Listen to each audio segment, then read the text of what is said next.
کا دن ہے, 24 جولائی کی تاریخ ہے. اہم خبریں اور اس کے بعد تجزیہ ہے. آج بڑی امپورٹنٹ خبریں بھی ہیں. خان کے بیٹوں نے جو خان کی رہائی کا بیڑا اٹھایا, قاسم خان, سلمان خان, پہلے دن میں 7 بڑی ملاقاتیں, امریکہ سے دھڑا دھڑ فری, عمران خان کی ٹویٹس بھی, امریکی سفیر کو اڈیالہ جیل جانے کا حکم بھی, اور خان سے ملاقات میں چند دنوں میں بڑی پیش رفت کے بھی امکانات ہیں. ان کی ملاقات کس سے ہو سکتی ہے؟ اور اسٹیبلشمنٹ کی طرف سے امریکی دباؤ کو روکنے کے لیے سعودی عرب سے رابطے شروع ہو گئے. اس کی میں تفصیل آپ کو بتاتا ہوں.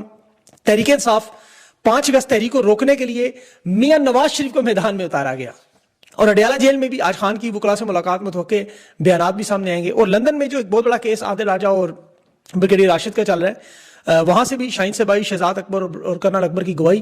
کون کہاں کھڑا ہے اس کیس کی تفصیلات بھی آپ کے سامنے اس ویلاگ کے آخر میں ضرور ساری تفصیل رکھوں گا. اب رپورٹڈ ہو چکی ہیں, تاریخی کیس بننے جا رہا ہے. اور اس کے علاوہ انوکھا فیصلہ جو شاہ محمود قریشی کی بریت ہوئی اور باقیوں کی سزا ہوئی, جج نے عجیب و غریب دنیا کی منطق رکھ دی. تحریک انصاف کے 5 اگست سے پہلے اپوزیشن لیڈر سمیت تمام چھوٹے بڑے رہنماؤں کی گرفتاری کی وارنٹ بھی, اور شہباز شریف اور اس کی کابینہ پر جو توہین عدالت کا نوٹس رجسٹرار نے پہلی دفعہ جج کے سامنے کھڑے ہو کر روک لیا. یہ ہائی کورٹ کے جج کا حکم ہے. اس کی تفصیل میں آپ کو بتاتا ہوں, بڑا انٹرسٹنگ معاملہ ہے. سب سے پہلے لیکن خان کے بیٹوں کی جو والد کی رہائی کا انہوں نے علم باقاعدہ طور پر اٹھا لی ہے. امریکہ کی کانگریس کے 7 اہم اراکین کانگریس سے ان کی ملاقاتیں ہوئی. چیئرمین جو فورن اسٹینڈنگ کمیٹی ہیں ان لوگوں سے ملے. لگ رہی ہے کہ جو ملاقات ہے وزیر خارجہ مارکو روبیو سے بھی ہو سکتی ہے, اور ڈونلڈ ٹرمپ سے بھی پوری کوشش ہے. وہاں پاکستانی آرگنائزیشنز ہیں, تحریک انصاف کے رہنما ہیں, یہ بھرپور مدد و تعاون کر رہے ہیں. نقطہ ایک ہی متفق ہے, وہ خان کی رہائی کے لیے کاوش ہے. اس میں کانگریس میں سینئر جو بریڈ شرمن سے کی ملاقات ہوئی, جس نے سینٹ ڈپارٹمنٹ کو اسٹیٹ ڈپارٹمنٹ کو کہا کہ امریکی سفیر کو عمران خان کے پاس بھیج کے سارے معاملات دیکھیں. تشویش ہے عمران خان کی جو حالات ہیں وہاں, اس پر فارن افیئر کمیٹی کے ممبران سے جو ملاقاتیں ہوئیں. اس کے بعد پھر ان کی دھڑا دھڑ عمران خان کی فری ٹویٹس شروع ہو گئی. اب لوگ یہ دیکھنا چاہتے ہیں کہ ان تمام کاوش کا نتیجہ کیا نکلے گا. تو دیکھیں, اس میں سب جانتے ہیں کہ امریکی حکومت کا پاکستان میں براہ راست دخل, سب جانتے ہیں, اس کو کوئی ایسی ڈھکی چھپی بات نہیں ہے. کانگریس کے ممبران کے اختیارات محدود ہیں, لیکن بین الاقوامی توجہ جس سے حاصل ہو رہی ہے, انٹرنیشنل میڈیا آؤٹ لیٹس اٹھا رہا ہے, کانگریس پر دباؤ بڑھ رہا ہے, سفارتی چینل متحرک ہو رہے ہیں, فارن آفس سمیت امریکی اسٹیٹ ڈپارٹمنٹ کے جو رابطے ختم ہو چکے تھے وہ دوبارہ بحال ہو چکے ہیں. اور اس میں سب سے بڑا اور اہم معاملہ جو میں آپ کو بتانے لگا وہ عمران خان کی بیٹوں کا پاکستان آمد ہے. دیکھیں, ان کی پاکستان آمد ہی ایک سب سے بڑی خبر ہوگی. اس کے بعد جو لائے عمل حکومت جو تجویز پیش کر رہی ہے کہ ہمارے پر دباؤ بڑھا, تو اسلام آباد ایئرپورٹ سے اڈیالہ جیل ہیلی کاپٹر کے ذریعے لے کے جاتے ہیں, ملاقات کروا کے دوبارہ چھوڑ دیں گے اور یہ چلے جائیں گے. اب اسٹیبلشمنٹ کی طرف سے تو یہ آفر ہے, لیکن عمران خان کے بیٹوں کا کہنا ہے کہ وہ عام شہریوں کی طرح پشاور ایئرپورٹ پر اترنا چاہتے ہیں, وہاں سے اڈیالہ جیل خود جانا چاہتے ہیں اپنی مرضی سے, اور پھر امریکہ میں جو موجود ملاقاتیں ان میں دیکھیں یہ پیش رفت اگر ہو بھی جائے تو اس وقت سب جانتے ہیں خان کی رہائی آٹومیٹکلی اس دن ہو جانی ہے جس دن عمران خان کے بیٹوں نے پاکستان آنا ہے. اب دیکھیں, یہ بہت بڑی میں بات کر رہا ہوں, اس کی وجہ کیا ہے. ظاہر ہے بیٹے آ کے واپس بھول تو نہیں جائیں گے, وہ تو خان کی رہائی کے لیے اس وقت تک کوشش کرتے ہیں جب تک رہائی ہوگی نہیں, تو یہ معاملہ تو ختم نہیں ہوگا. اب انہیں چاہے پوری دنیا کا دورہ کرنا پڑے, اور سب سے مشکل کام یہ تھا کہ انہیں متحرک کرنا, گھر سے نکالنا. اب وہ متحرک ہو چکے ہیں, تو اب میرے خیال میں معاملہ بڑا مشکل ہے. میں آپ کو حقیقت بتاؤں کہ ان کی آمد کا سن کے اسٹیبلشمنٹ کے واقعی پاؤں لرز رہے, انہیں کپ کپی تاری ہے. وجہ وہ مناظر ذہن میں سوچتے ہیں ایران کے, ایرانی انقلاب کے, وہ سوچتے ہیں بے نظیر بھٹو کی پاکستان وطن واپسی کے, لرزہ تاری ہو جاتا ہے. انہیں امریکہ کو بھی دکھانا ہے کہ ہم نے جمہوریت بحال کرنی ہے, دنیا کو بھی دکھانا ہے. اور ابھی جس طرح شاہ محمود قریشی کو دیکھیں 9 مئی کے کیس میں بریت ہوئی, انہیں خطرہ ہے عوامی سیلاب سے جس کی وجہ سے بھاگنا پڑتا ہے.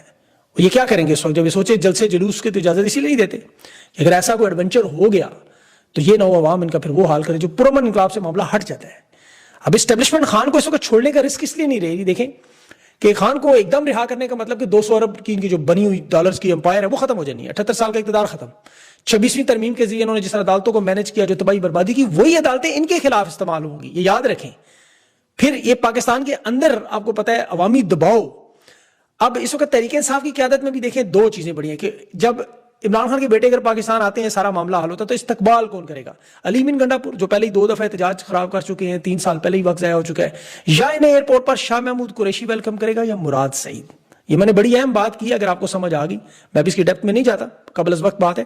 تحریک انصاف کی جو قیادت ہے وہ یہ یاد رکھے, پاکستان کی عوام یاد رکھے کہ اس وقت انہیں صحیح وقت پر صحیح فیصلے کرنے ہیں, بس انہیں اور کچھ بھی نہیں کرنا. جس طرح قیادت کے لیے صحیح بندہ آپ کو چاہیے, اسٹیبلشمنٹ 26 نومبر والا معاملہ روزانہ نہیں کر سکتی, یاد رکھیں. نہ یہ مارشل لا لگا سکتے ہیں, ان کے پاس آپشن مارشل لا کی ہی بچے گی آخر میں, کہ ملک میں ایمرجنسی لگا کے مارشل لا لگا دیں.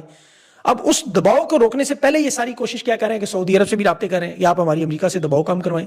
یہ اسحاق ڈار کی جو سلامتی کونسل کی صدارت کے دوران جو سعودی ملاقاتیں ہو رہی ہیں اسی کا تسلسل ہے. اس کے علاوہ بھی انہوں نے بیرونی دنیا میں رابطے شروع کر دیے کہ خان کے بیٹوں کو پاکستان آنے سے کیسے روکا جائے, کیونکہ انہیں یہ پتا ہے کہ یہ پھر عوامی سیلاب کا معاملہ کس طرف جائے گا. اب دیکھیں یہ تو اللہ کو پتہ ہوگا کیا ہم نجومی تو نہیں ہیں، لیکن امکانات موجود ہے کہ جتنا طاقتور ہو وہ اتنا ہی بزدل ہوتا ہے، یہ بات یاد رکھیں۔ ابھی ان کے نون لیگ کے کچھ لوگ عسکری صحافی نے چھوڑے کہ عمران خان کے بیٹے امریکہ میں ملاقاتیں کیوں کر رہے ہیں؟ اچھا نواز شریف سجن جندال سے کرے، اس کے بیٹے کریں، وہ خیر ہے۔ میں نے یقین زندگی بڑے بڑے بغیرت دشمن دیکھے ہیں، لیکن اس ضلالت پر گرے ہوئے لوگ نہیں دیکھے۔ جس انداز کی ظلم اور فسطائیت عمران خان برداشت کر رہا ہے، پاکستان کی تاریخ میں کبھی کسی سیاسی رہنما نے اس کی علی، اس کے خاندان، اس کی پارٹی نے نہیں کی۔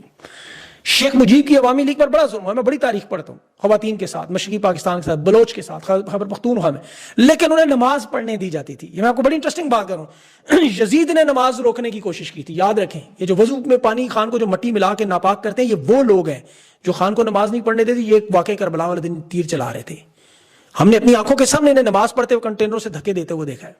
یہ اللہ کے ناموں کے سامنے جیلی فارم 47 پر حلف اٹھاتے ہیں، یہ وہ لوگ ہیں۔ یہ اللہ کے نام کا حلف اٹھا کے آئیں مارشل لا لگاتے ہیں، ملک توڑتے ہیں، چوروں ڈاکوں کی فائلیں خود دکھا کے پھر بعد میں سلوٹ مارتے ہیں۔ یہ وہ منافقین ہیں کہ قرآن پاک کی آپ کو آیتیں بھی سناتے ہیں آگے، لیکن سورہ بقرہ کی آیت نمبر 114 نہیں سنائیں کبھی۔ اللہ نے اس میں کہا تم سے بڑھ کر ظالم کون ہوگا جو اللہ کی مسجدوں میں اس کا ذکر روکے۔ یہ وضو میں رکاوٹ ڈالنا عبادت روکنے میں ہے۔ سورہ توبہ میں بھی اللہ نے صاف کہا یہ اللہ کے دشمن ہے، چاہے وہ حاجی ہوں، حافظ ہوں، مولوی ہوں، یہ جتنے مرضی طاقتور ہیں۔ عمران خان نے دیکھیں یہ سیاسی ملاقاتیں کہا نا کہ بند کر کے اپنی مرضی کے لوگ بھیجتے ہیں، کیوں بھیجتے ہیں؟ اسی وجہ سے۔ عمران خان کی اہلیہ بالکل غیر سیاسی ہیں، بے گناہ، انہیں کسی سیاسی رہنما کے ساتھ ایسے نہیں ہوا۔ جو کتابیں خان 4 5 5 8 8 دفعہ پڑھ چکا ہے، وہی بار بار پڑھ کے وقت گزار ہے۔ ذرا اپنے آپ کو سچویشن میں رکھ کے دیکھیں۔ آج عمران خان نے جو تحریک انصاف کو پیغام بھیجا، بند کریں اپنی ٹانگیں کھینچنا اور ساتھ جڑیں۔ ہم تحریک کا سب سے مشکل ترین جیل اس وقت کاٹ رہا ہوں، بزدلی اور نااہلی سے نکلیں، تحریک کا مومنٹم بنائیں۔ خان کے بیٹے اس وقت آئیں تو آگے سب کچھ تیار ہونا چاہیے۔ اس وقت عدالتیں تو ریڈ لائٹ ایریا ہے، یقین کریں۔ یہ فلموں ڈراموں میں آپ دیکھتے ہیں اکثر ریڈ لائٹ ایریا میں گوشت کا کاروبار والے کس طرح کام، بالکل وہی کام عدالتوں میں، بالکل 100% وہی کام۔ 9 مئی کے جج میں کیس میں دیکھیں، 42 صفحات کا میں نے پورا فیصلہ پڑھا۔ وہ تو اتنا وہ میں اس میں 3 گھنٹے بول سکتا ہوں، لیکن چیدہ اس میں آپ اٹھائیں، اس فیصلے کو پڑھیں، خیر نہیں پڑھیں گے آپ چھوڑیں۔ 7 اور 9 مئی کی سازش کو تسلیم کر رہے ہیں کہ عمران خان کی سپریم کورٹ سے جو گرفتاری ہے وہ غیر قانونی، وہ نہیں تسلیم کرتے۔ شاہ محمود قریشی کو سازش کا حصہ تسلیم کرتے ہیں، لیکن کہتے ہیں سازش میں شریک تھے، عمل نہیں کیا، جبکہ خان اور باقی سب لوگوں کو سازش کی وجہ سے جرم لگا دیا۔ تحریک انصاف کے رہنماؤں کے لیے مجرم ہونے کے لیے اتنا ہی کافی ہے کہ وہ تحریک انصاف کے ہیں اور وہ اس جگہ پر موجود ہیں۔ یہ جج کہہ رہے ہیں، سرکاری بیانات وہ پولیس کے ان پڑھ جائل قسم کے وہ مسٹنڈے، کوئی صوفے کے پیچھے، کوئی پردے کے پیچھے، کوئی قالین کے نیچے، کوئی پتہ نہیں ٹوائلٹ کے اندر گھسا ہوا تھا شاید، ہر قسم کی چیز کو تسلیم کرتے ہیں۔ ڈنڈے کو کروز میزائل انہوں نے بنایا ہوا، پینے کی پانی کی بوتل کو مہلک ہتھیار بنایا ہوا ہے۔ ایسا انوکھا فیصلہ۔ وہ جج کی حالت وہ کورٹ رپورٹر بتا رہا تھا کہ وہ جج سے آنکھیں نہیں اٹھائی جا رہی تھی، فیصلے سے پہلے آیات پڑھی جاتی، وہ نہیں، قرآن کی آیت کیسے پڑھیں؟ قرآن کا حلف اٹھانے سے انکار کرتے رہے۔ وہ جج بھی جانتے ہیں، وکلا بھی جانتے ہیں، اسٹیبلشمنٹ سب کے سب کو پتہ ہے کہ 26ویں 27ویں 28ویں 30ویں جتنی مرضی ترمیم کریں، 9 مئی فالس فلیگ آپریشن دنیا نہیں مانتی اس کو۔ خان پر 300 سے زیادہ کیس بنائے، کوئی ایک بھی نہیں مانتا۔ عدلیہ کو تو دیکھیں جس طرح کنٹرول کی۔ عافیہ صدیقی کا کیس آپ دیکھیں، سردار اعجاز ساکھ نے شہباز شریف وفاقی کابینہ کو توہین عدالت کا نوٹس دیا، رجسٹرار آفس کہتا ہے نوٹس نہیں جاری کروں گا، جج کا حالانکہ حکم ہے، ہائی کورٹ کے جج کا، رجسٹرار کہتا ہے نہیں، یہ جج صاحب نے کاز لسٹ کی غیر موجودگی میں سماعت کی سنا ہے، نہیں بھیجیں گے ہم نوٹس۔ یہ بدماشی کا عالم ذرا دیکھ لیں آپ۔ اب ان باتوں کا قصوروار تو میں ایک ہی شخص کو سمجھتا ہوں، عدلیہ کے وہ قاضی فائز ہے، جس نے عدلیہ کو دیکھے 26ویں ترمیم کے ذریعے ایسا الٹا کر کے لٹایا ہے کہ وہ اٹھنے قابل ہی نہیں ہے۔ اب اس سیاسی تحریک کو روکنے، خان کے بیٹوں کو روکنے کے لیے جو کوشش ہے، اس میں سامنے کس کو لا رہے ہیں؟ نواز شریف۔ وہ کہتا ہے ہم نے بڑی مشکل سے ہم کھڑا کر رہے ہیں، مریم نواز محنت کر رہی ہیں، اس ملک کو، ملک کی بات کروں کہ ملک کو کھڑا کرنا ہے اپنے پیروں پہ۔ شہباز شریف اپنے منہ سے مطلب بیانات دے کے کھڑا کرنے کی کوشش کر رہے ہیں، لیکن ملک کی ٹانگوں میں جان ہی نہیں۔ 78 سال میں جتنا اس ملک کو رگڑا کچلا، اب کہتا ہے احتجاج اور دھرنوں سے بڑا نقصان ہوتا ہے۔ 3 سالوں میں نے اس پکی ہوئی فصل میں موٹے موٹے پلے ہوئے خنزیر چھوڑے تھے، تاراج کی یہ ساری فصل۔ ان کی 40 سال کی سیاست کا نچوڑ نکال کے دیکھیں، عوامی حمایت سے تو کبھی آئے نہیں، اس لیے نہیں عوام کی حمایت کا پتہ ہی نہیں۔ دنیا کا دیکھیں بڑا سادہ سا فارمولہ ہے، سیاستدان اور جمہوریت اس وقت چل سکتی ہے جب اکثریت آپ کے ساتھ ہو۔ ان کے اندر تو ذرا سی معمولی سی رتی پر غیرت ہوتی تو کبھی ڈاکٹر یاسمین راشد بزرگ کی نشست نہ چھینتا، ایک عورت کی، جس طرح خواجہ آصف۔ حالات ان کے یہ ہیں کہ تحریک انصاف کا مینڈیٹ چھینا اور مادر ذلت کو مادر ملت بنانے کے لیے پورا ملک لگا دیا پھٹے پہ۔ اب احتجاج کو روکنے کے لیے دھڑا دھڑ تحریک انصاف کے جو رہنما، ان کو چھاپے، ان کی گرفتاریاں، وارنٹ جاری۔ سیشن کورٹ اسلام آباد، بلکہ دیکھیں وہ پاپو نام بڑا زبردست ہے، peaceful assembly and public order act, اس کے 3 مقدمات کا تھانہ رمنا میں 2 ہیں اور ایک ترنول میں 26 نومبر کا جو نیا قانون تھا اس کے اوپر لوگوں کو سزا دے کے سنائیں گے تاکہ احتجاج نہ کرے۔ تاکہ علی مین کا بھی آج 342 کا آخری موقع ہے کہ وہ اس کا ظاہر سینٹ کے الیکشن ہو گئے، اس کو بھی اب کھینچا شاید لگا دیں۔ نواز شریف کو کہہ رہے ہیں جی آپ محمود اچکزئی، اختر مینگل، فضل الرحمان، پیر بگاڑا اور شاہ محمود قریشی کے پاس جائیں. اب شاہ محمود قریشی کا نام بھی آ رہے ہیں، کوشش کریں جائیں جوڑیں ان کو، اور پھر شاہ محمود قریشی کو عمران خان کے پاس بھیجیں کہ ہم کو سیاسی ڈیڈ لاک توڑ کے نکالتے ہیں طریقہ کو، اس کا اعتراف کرتے ہیں کہ غلطیاں ہیں ہماری بھی ہیں آپ کی، ڈیڈ لاک میں سے نکلتے ہیں. یہ بہت بڑی آفر کر رہے ہیں، لیکن نون لیگ اور پیپلز پارٹی کے پاس یاد رکھیں عوامی حمایت نہیں ہے. یہ جانتے ہیں عوام میں ان کی مقبولیت نہیں ہے، اس سسٹم میں صرف اور صرف اسٹیبلشمنٹ کی بیساکھیوں پہ رہ سکتے ہیں، اور اسٹیبلشمنٹ کی اپنی سب بیساکھیاں لرز رہی ہیں. اب دونوں کمبل ہیں، کمبل ان کو نہیں چھوڑتا، یہ کمبل کو نہیں چھوڑتا، اور جب تک مریم نواز موجود ہے پنڈی سے ان کی محبت وہ خود بتا چکی ہیں. تو نواز شریف کے لیے ہونا یہ ممکن نہیں ہے. اچھا، اس پہ اور اگلے ویلاگ میں بات کروں گا. اب لندن کی عدالت میں جو کیس چل رہا ہے اس وقت، تو عادل راجہ اور جو سابق sector commander Punjab brigadier Rashid Naseer, اس کی میں اب تو چونکہ رپورٹڈ کیس ہو چکا ہے، یہ اس کی تفصیلات جاننا آپ کا حق ہے. بریگیڈیئر راشد نصیر کے اوپر یہ جو معاملہ اصل میں ہے کہ لوگ پوچھنا چاہ رہے تھے کہ یہ 2022 میں انہوں نے عادل راجہ کے خلاف ہتک عزت کا مقدمہ کیا کہ جی میرے اوپر بڑے جھوٹے سنگین الزام لگے، ہائی کورٹ میں مداخلت کرتا ہوں، ارشد شریف شہید کے قتل کا کیس، اس کے علاوہ آپ کو پتہ ہے عمران خان کے جو اوپر قاتلانہ حملے کا معاملہ، انہوں نے وہاں عدالت میں کیس کیا. اس میں 10,000 پاؤنڈ کا عادل راجہ صاحب کو جرمانہ ہوا، 5,000 مطلب پہلے کے تھے وہ سیکورٹی کے اخراجات بھی ان سے لیے گئے، وہ سارا آپ جانتے ہیں معاملہ، وہ رپورٹڈ ہو چکا ہے. اب انہوں نے قانونی اخراجات بھی اس میں لے لیے، لیکن اس دفعہ بریگیڈیئر راشد نصیر خود ذاتی طور پر پیش ہوئے ہیں اور عادل راجہ کو ویڈیو لنک کے ذریعے پیش کیا گیا.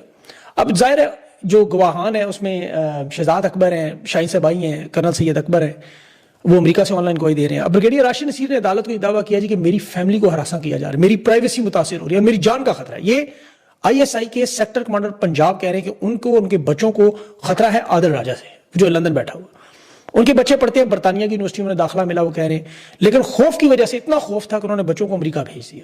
انہوں نے جج کو بتایا کہ یہ جو حملہ ان کے اوپر ہوا اور اس میں وہ شخص نے کہا جی کہ میں عادل راجہ کے الزامات سے متاثر ہوں، اور وہ پھر نے کہا جی میری بچی کی اس کے یونیورسٹی کا ایڈریس شیئر ہو گیا اور ہمیں موت کی بدوائیں دی گئیں، مطلب دھمکیاں نہیں بدوائیں. اچھا، عادل راجہ صاحب کو جو انہوں نے جج نے پوچھا کہ آپ یہ جو ثبوت ہیں برطانیہ میں جو آپ کو کالیں ہیں ان کا ثبوت دے، وکیل نے پوچھا، اس نے کہا نہیں ہمارے پاس نہیں ہے، ان کو خطرے میں نہیں ڈال سکتے ہم. اچھا، اب عادل راجہ صاحب کے جو الزامات حقیقت پر مبنی ہے وہ سارا یہ معاملہ اب عدالت کے سامنے آئے گا، اس میں دیکھیں یا وہ عدالت فیصلہ کرے گی یہ سچ ہے جھوٹ ہے. 2024 میں جس پر ان پر آپ کو جو گواہی لانے کا مسئلہ تھا، کیونکہ اس میں ٹوسٹ بہت بڑا ہے، وہ ارشد شریف کی شہادت کے متعلق تمام شواہد عادل راجہ نے عدالت کے سامنے رکھ دی ہیں، اور اس میں GIT کی رپورٹ کا وہ حصہ بھی ہے جس میں کہ مسلسل کینیا میں رابطے میں ارشد شریف کے جو میزبان تھے وہ بریگیڈیئر صاحب سے مسلسل رابطے میں تھے. پھر عادل راجہ نے ارشد شریف کی شہادت کو براہ راست ان کے ساتھ جوڑا ہے کہ اس کی وجہ ارشد شریف کی شہادت جو ہوئی تھی وہ ان کی وجہ سے ہوئی، اور پھر جتنے بھی صحافی تھے وہ بھی ریاستی جبر کا شکار ہوا، بعد میں قتل ہوئے. عادل راجہ نے وہ ثبوت بھی عدالت میں پیش کیے، رپورٹڈ باتیں ہیں، اور ISI کی مداخلت کے حقائق بھی بتائے. اب سب سے بڑھ کر اس میں عمران خان پر جو قاتلانہ حملے کے شواہد، اس میں عمران خان نے باقاعدہ نام لیے تینوں، اس میں میجر جنرل فیصل نصیر اور باقی کے خلاف جن کے خلاف FIR نہیں ہو سکی، پنجاب میں ان کے نام بھی بریگیڈیئر صاحب کی تفصیلات تھی. اب وہ جو FIR ہے اس میں عمران خان کے جو بیانات ہیں، عمران خان کی جو ویڈیوز ہیں، اور اس میں ضلع شاہ، آپ کو پتا ہے ضلع شاہ کی جب وہ جو پوسٹ مارٹم کی رپورٹس کی جو مسخ شدہ لاش تھی اس کے اندر تشدد کے نشانات، وہ کنیکشن کے ثبوت بھی عادل راجہ نے آج پیش کیے ہیں. اس کے علاوہ عمران ریاض کی جو اغوا کا معاملہ تھا، مسنگ کا معاملہ 2022 میں ان کی ٹویٹ تھی کہ مجھے اگر نقصان ہوا تو یہ بریگیڈیئر صاحب ذمہ دار ہیں، وہ بھی پیش کیا گیا. شاہین صاحبائی صاحب بہت بڑے گواہ ہیں، 50 سال سینئر صحافی ہیں، 2003 میں امریکہ میں شفٹ ہوئے، انہوں نے تو پوری تاریخ کھول کے بتا دیا میرے اوپر تو واشنگ مشین چوری کے مقدمے ڈالتے رہے. جج نے اچھا ان کی ذرا شاہین صاحبائی صاحب کی باتیں بڑی غور سے سنی، بہت بڑا نام ہے وہ، اور پھر ان سے بریگیڈیئر صاحب سے جو پوچھے سوالات کہ آپ کے پاس آمدنی کہاں سے آتی ہے، برطانیہ عرب امارات آپ جاتے ہیں، بچے امریکہ میں برطانیہ میں اتنی ٹاپ یونیورسٹیوں میں پڑھتے ہیں، ذرا آمدن کیا ہے آپ کا، اس کا ثبوت مانگا لیکن اس کا کوئی جواب ثبوت نہیں ہے. اس میں گواہان پر جرا ہو رہی ہے، اس میں عادل راجہ کی طرف سے کرنل اکبر بھی ہیں، شہزاد اکبر بھی ہیں، وہ بھی بہت ساری ٹویٹس دے رہے ہیں، بیان دے رہے ہیں، ٹویٹس بھی اس میں سامنے. ارشد شریف کے دوستوں کو بھی گواہی کے لیے کہا گیا، عمران ریاض سے بھی شاید کہا گیا، کچھ اور صحافیوں سے بھی کہا گیا، مجھے اس کا نہیں اندازہ کہ وہ ڈائریکٹ اس میں انوالو تھے، گواہی کے لیے گئے نہیں گئے، اس کی تفصیلات میرے پاس نہیں ہیں، لیکن یہ سارے ثبوت جو ہے پیش کیے جا رہے ہیں. اب دیکھیں سوچا جائے تو کیا عادل راجہ اتنا طاقتور ہو سکے لندن میں موجود ہو کہ ISI کے بریگیڈیئر کے لیے پنجاب میں خطرہ ہو؟ یہ تو اب برطانیہ کی عدالت فیصلہ کرے گی کہ وہ کتنے طاقتور ہیں. کیس مجھے لگ رہا ہے 50-50 والا معاملہ ہے، کسی طرف بھی جا سکتا ہے، اب ڈیپینڈ کرتا ہے وہ ثبوت کیا ہے، جج کیا دیکھتا ہے. آپ کو پتا ہے عدالت میں تو ایک ہوتا ہے قانون انصاف اور ایک ہوتا ہے جو آپ کے پاس سامنے ثبوت، تو یہ معاملہ آپ کس طرف جائے گا. لیکن یہ معاملہ بہت بڑا ہے، کبھی تک آج تک اس طرح ISI کے کسی افسر کو اس طرح برطانیہ میں امریکہ میں اس طرح بلایا نہیں گیا اور نہ ہی وہ اس طرح پیش ہوئے. تو ثبوت تو آپ کو پتہ ہے یہ سارے اس پہ جو 3-4-6 مہینے کی ریسرچ کے بعد بہت کچھ ایسا مٹیریل مل جاتا ہے جو عدالتوں میں پیش کیا جا سکتا ہے. اور بہرحال اب اس کیس میں جو ہوگا رپورٹڈ چیزیں تھیں آپ کے سامنے رکھی، اس میں جو اپڈیٹس ہوں گے اگلے ویلاگ میں اس سے اگلے میں آپ کے سامنے رکھوں گا.